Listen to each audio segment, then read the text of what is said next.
تازه او په زړه پورې خبر د شهزاد محمدي په هکله. سلام او مینه ملګرو، هیله ده چې روغ او جوړ به وئ. ملګرو که چېرته تاسې زموږ چینل ته نوي راغلي یاست نو زموږ چینل خامخا در سره سبسکرایب کړئ. موږ تل هڅه کوو تر څو تاسو ته د سپورټ او سیاست له ډګره تازه او په زړه پورې خبرونه په خپل وخت چمتو کړو. ټي10 لیګ چې د نومبر په 14مه نیټه د 8 لوبډلو په ګډون پیلیږي، پکې د لوبغاړو د بولۍ مراسم د چهارشنبې په ماښام ترسره شول. دا مراسم د ابوظبي په ښار کې ترسره شول. دا د دې لیګ دریم پړاو دی چې په متحده عربي اماراتو کې ترسره کیږي. د بولۍ په مراسمو کې په سلګونه لوبغاړي بولۍ ته وړاندې کیږي چې د دغه لوبغاړو په منځ کې نن سبا د افغان لوبغاړو بازار هم ګرم دی او لوبډلې یې په دلچسپۍ سره اخلي. محمد شهزاد چې 2013 کال کې په همدغه لیګ کې په راجپوت لوبډله کې لوبېدلی و، سږ کال په دیکان کلاډینډرز لوبډله کې واخیستل شو.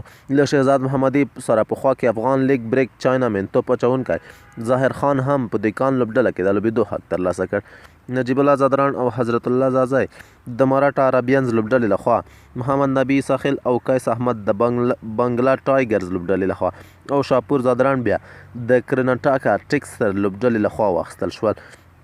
سږ کال په دې لیګ کې 10 لوبډلې لوبېږي چې عبارت دي له کلندرز، مراټا عربینز، کرناټاکا ټیکسرز، ډیلی بولز، بنګلا ټایګرز، دیکان کلاډیټرز، ابوظبي او نارترن ویریرز لوبډلې لوبېږي.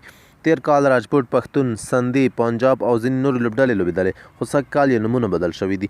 2019 کال کې دا لیګ تاسیس شوی دی. لومړی ځل اتلولي یې کیریلا نایټس لوبډلې وګټله. مورګن یې لوبډل مشر و.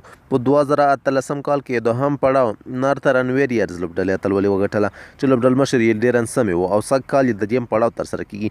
خو په 2 میاشتې وړاندې افغان کرکټ بورډ اعلان کړی و چې شهزاد نشي کولی د یو کال لپاره په هر ډول لوبو کې ولوبېږي، خو تازه د عربو په لسوريز لیګ کې واخیستل شو او قوي احتمال د دې شته چې په دې لیګ کې ولوبېږي.